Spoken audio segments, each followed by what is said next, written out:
Is the Restore the Snyderverse movement dead thanks to the fat man on Batman, Kevin Smith, voicing his support for it? Fun's over, folks. More after the jump. Welcome to the Best Damn Nerd Show. James Kincaid, Chris Davis, Mark Truex, and we are talking about Kevin Smith voicing his support for Restore the Snyderverse, what that means for the movement. Is it good? Does it kill it dead in its tracks? Probably. But here, we're going to be doing a little nerdgasm or no-gasm, talking about this bit of news where if you're into it, if you think it helps the movement, it's a big old nerdgasm.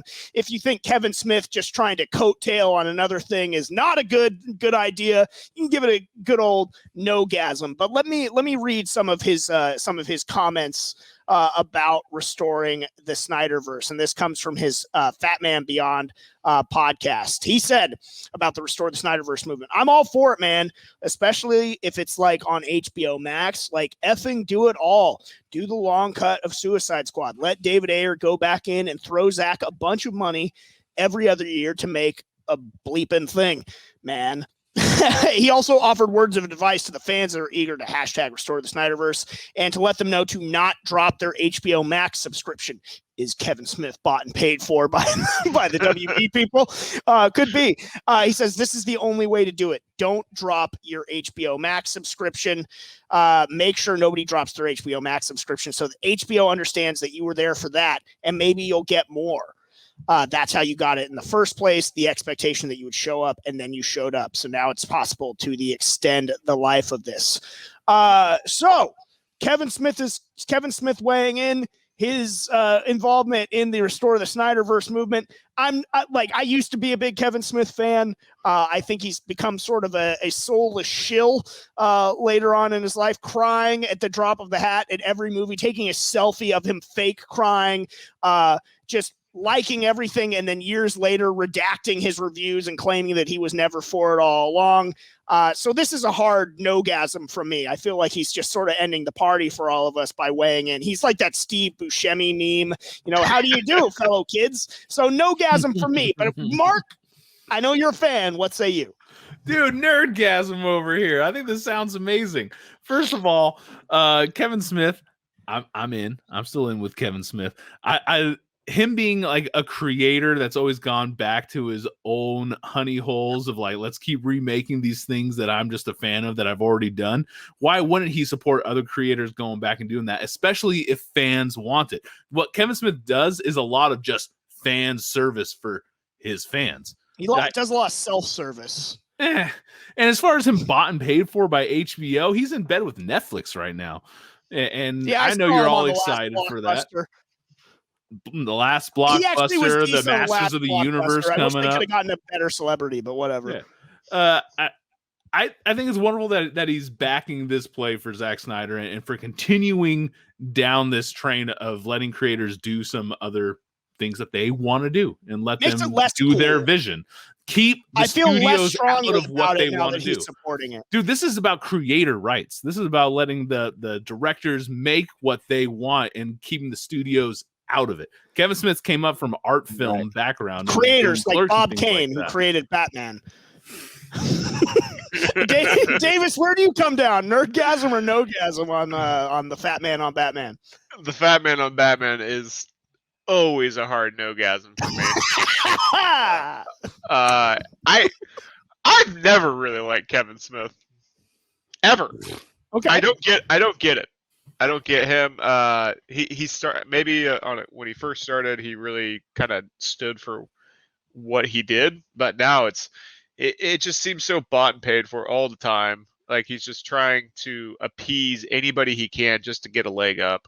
He had me through Jay and Silent Bob Strikes Back, and then he went off the rails. It just seems he's just a shill now. It just feels like that, and it doesn't come off as genuine. And the crying selfies, and now he's just trying to get in on this thing, which is a big deal. I don't know. The last part, I feel like if the wind was blowing against the Restore the Snyderverse movement, he would have come out and been like, right. You guys just need to let it go. You got the movie, and it was very great of Anne to give you that on HBO Max, but now we got to move forward. Calvin Ellis Superman. I can't wait for that. I've been clamoring for that for years. Give me a break. Well, the last thing he said made no sense. Why would, if you want this movement to have something, why wouldn't you cancel HBO and put why you're canceling in the cancellation? Why would you? they Oh, ask that that? becomes a checkbox. It's Yeah, like that would be- satisfied with service. Bring back the Snyderverse. Yeah, There's low almost- funds. There's almost always great. an other. There's almost always an other in those surveys. Like, why are you canceling? And then there's an other, and you can usually write something. So I feel like that would be the move if people I think wanted every to. service you unsubscribe from, you should just say restore the Snyderverse now. Why not? No matter what. So I think everyone needs to start up some new dummy accounts for HBO, get that free subscription, but then cancel it with the restore the Snyderverse. That gets a nerdgasm for me, Mark. I like the way you think. That's way better than bombing Godzilla versus Kong reviews. This is that'll take care of itself. Let's get the Russian bots working for something good. You know, let's restore the Snyderverse back here. Let's do it. It just feels so. Yeah, go ahead, Davis. No, it just feels cheap. And like you said, he's gonna jump on the horse that's gonna take him to the next bank and make more money. The fact that he went so over the top that his words talking about how he was bawling during that last Bill and Ted movie and stuff like that is just so ridiculous. Just because you're not in touch with your own That's not feelings, true. man. I am very in touch with my emotions, Mark. I am. And I don't shy away from the fact that I cry during movies. I think it's healthy. What Kevin Smith does is lie. He's not really that emotional. He's a liar. That's what he is. And I don't think that he really supports the restore the Snyderverse. I think he's looking at it with his, formerly fatter fingers and being like, I'd like to get my hands on those properties. He's just lying in wait, snake in the grass. Mark, how Bill and Ted make you feel? Batman on Batman? Haven't seen Bill and Ted. Haven't seen it. Yeah, Mark talked such a the big James game about Bill and Ted Face the Redux Music, I and Mark enjoyed. watched the movie. Red State and Tusk Oh, I Red State enjoyed. sucked. Got some yoga hosers over here. Oh my god! How about the Good. movie Tusk? Tusk was great. Tusk was God. great. I've watched it multiple times now. Oh And my every time God, I'm yeah. just like this. All Yeah, right. that shit's No. happening. Restore the Snyderverse. Thanks so much for watching this far, Nerdosphere. Be sure to like and subscribe. Join our Discord, bestdamnnerdshow.com/Discord. And if you're not too busy buying copies of Tusk or Red State, join our Patreon, bestdamnnerdshow.com/Patreon. We appreciate all your support. And remember, if you're a nerd, always say it loud and say it proud.